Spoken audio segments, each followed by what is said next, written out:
Hello guys, welcome to my YouTube channel. Once again, the word Jace is your boy Joseph. Today we have a range of topic for you guys.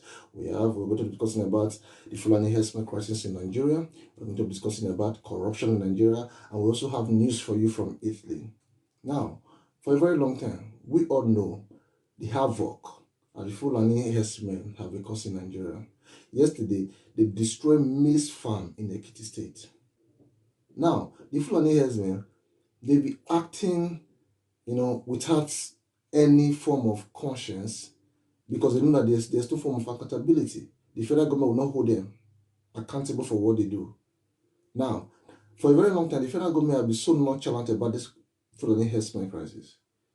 They've not been saying anything, they've not been taking the necessary actions about the Fulani men. Nothing.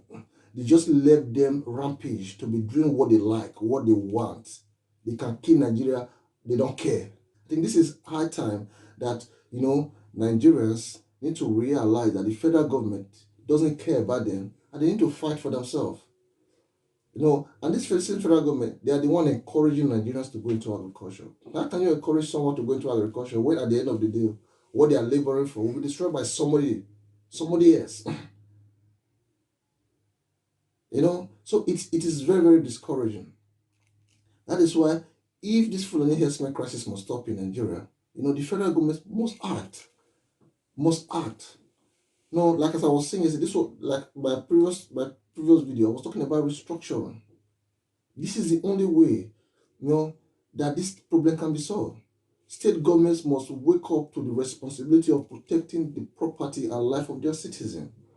Because if you leave the safety of Nigeria in the hands of the federal government alone, nothing will be done to this Fulani herdsmen.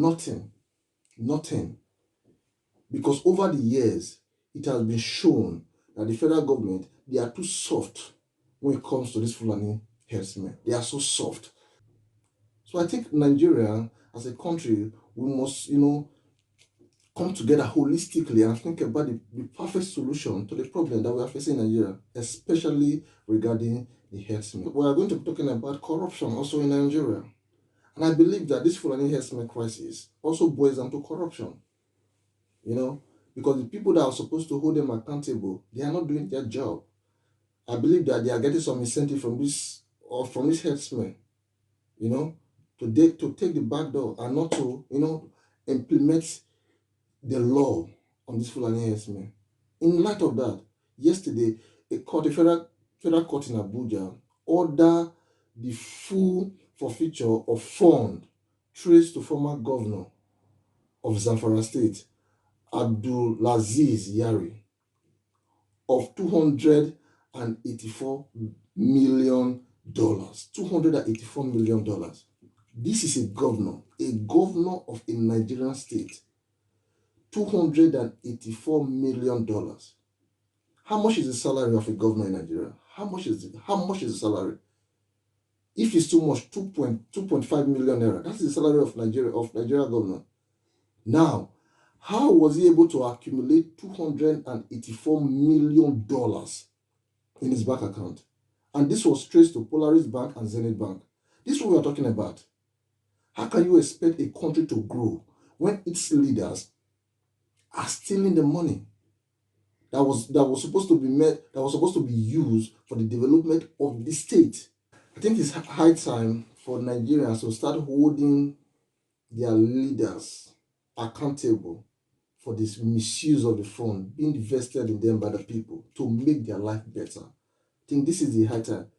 Because if we don't fight corruption now, the corruption will continue.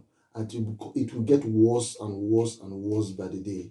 So I think Nigeria need to stand up to the reality that if we don't fight corruption, there's no way we are going forward as a nation.